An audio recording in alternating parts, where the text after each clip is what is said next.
Don, has Taylor Walker been able to get through everything you asked of him at training? No, unfortunately, Taylor's not going to be available this week. That ankle's put up a bit sore than we'd hoped, so yeah, he won't be available this week, but we're hoping it's only going to be a 1 week thing.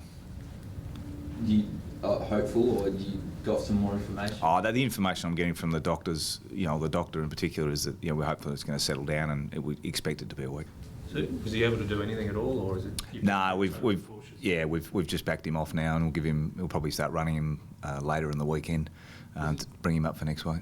Is it timely? I mean, you don't want to be without your captain, but is it timely in a way in which he can get a sort of an enforced rest? No, we weren't really looking for an enforced rest for him. It's in ideal world, we want all our players playing. I think I've been saying all year that continuity is important. We can clearly manage our players, but for me, playing and playing well builds both resilience and confidence. So not ideal he's not playing this week. But as I said, hopefully we get him back for the following week. So without him there, what sort of things do you think about as to how you set up your forward system without him there? Yeah, well, we've got some options there, and we've got match committee coming up. We'll discuss what that looks like. I'll leave it at that. Yeah, we've got some different things we can look at. Is there an option?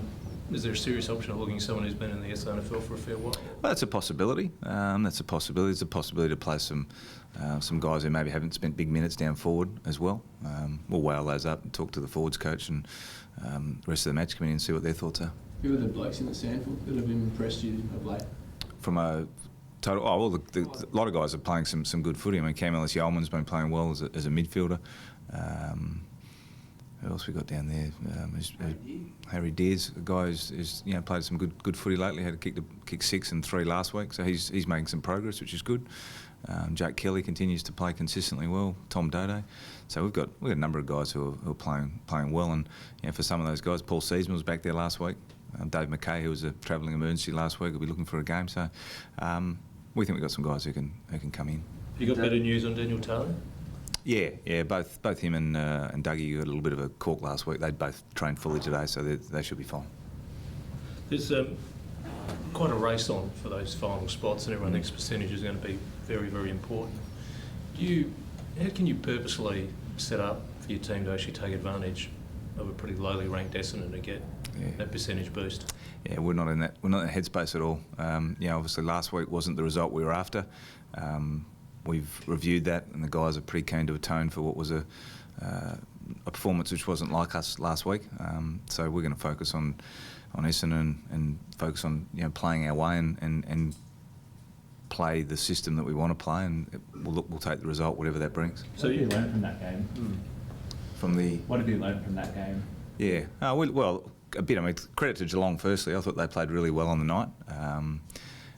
But the reality is that the fundamentals of our game and what holds it together, and it started with the contest. I mean, we're beaten in the contest and beaten in the tackles, and our pressure around the ball wasn't to the standard we'd had throughout the year. So that immediately puts us on the back foot, and then on top of that, we probably weren't as efficient with our ball use and our ball movement as we have been. And part of that, as I said, is credit to Geelong and how they played, and part of it was probably ourselves and our doing. So there's some areas to work on, which is always the case in this game. So which is more relevant there, that the system holds up, or that you didn't play the system or weren't allowed to play the system? I think we're very comfortable the system holds up. It's not, we've had enough, I think, exposure this year against the top sides to feel like if we're playing our way and playing it well, the system will hold up. And we've got to be able to adapt.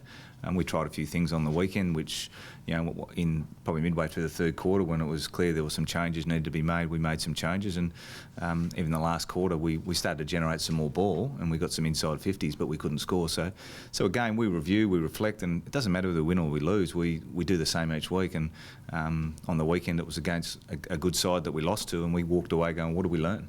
And how do we adjust how we train and what we focus on with the players, and that's been the process this week. And as I said, they're really keen to atone for that performance come Sunday. Did it leave you with some thoughts about what you need in your midfield? No, not really. I mean, look, I think our midfield overall on the night was lowered their colours to Geelong, but they're a good quality midfield, and our guys have been really good for a long period of time. I think that's probably go back to the last time we played Geelong for the drop-off from our midfield. So, they recognise that, they understand that, they've set themselves a really high standard, and as I said, I expect them to bounce back this week. You've been critiqued externally about the way you coached on Saturday night. Have you sought out some feedback yourself as to how you went, and what you could have learned from the experience? We do that each week as a coaching group. So we review on a Monday, not just the game, but how did we go? And we're in this as one with the players. So we don't sit there and go, the players did this, the players didn't do that. It's clear we're all part of this. And we've conducted a discussion around what did we do on the weekend? How was the game set up? How do we respond to the situation of the game? Again, about continually improving and learning how we can do it better. So that's ongoing from the coaches through to the players. Do you take that feedback externally, like Graham Collins said you were inflexible and didn't react? Yeah. No, I was just made aware of that in terms of his comments. And look, it's always difficult. I mean, people have opinions outside the footy club. That's the nature of the business we're in. But I'd like to think that our internal discussion and reflection is pretty robust because we're actually dealing with the entirety of the information that understanding that every move has a counter move and a ripple. But the reality was on Saturday night we couldn't get it done as a group, players and coaches. But do you feel that you gained something from it? That you gain something from every game. But in the sense of a really searching review of yourself? Oh, well, I don't sort of... Hard to say whether I review myself after every game, after every training session as to how we conduct, how we carry, what we got out of it. So that's just ongoing. I think the learning's ongoing. It's not like a snapshot of a moment in time. You're sitting there going, well, what was it about a game or a training session or that we didn't achieve what we wanted? And some of it's the messaging, some of it's the way the game's set up, some of it's, on the weekend, there's a little bit of it is also just how we played, which wasn't to our level. So if you came up against a spare again, which now could become a thought that let's play the spare against Adelaide and hold defenders back. Are you ready to cope with that again? Yeah, well, we've coped with that throughout the year. And West Coast played a spare, St Kilda played a spare. We've had a number of teams who have played a spare.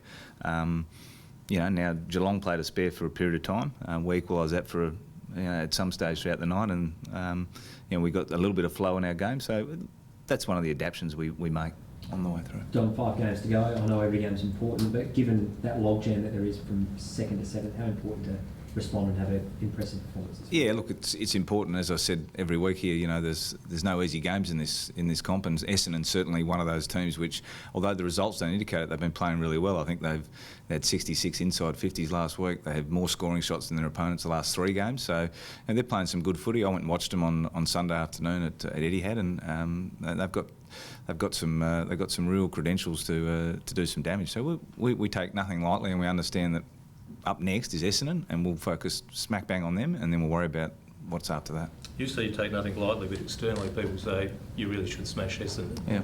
But maybe it's not a game that actually tests what you're going to be about in September. Is there a way you can? No, we'll play against the opposition. We'll prepare for an opposition. Know what trying to identify what they're going to bring, what their strengths are and their weaknesses, and we'll focus in on how we need to play. And that's our process every week. Would that be meaningful in terms of what you're going to come up with in September? Don't know how the game's going to be played.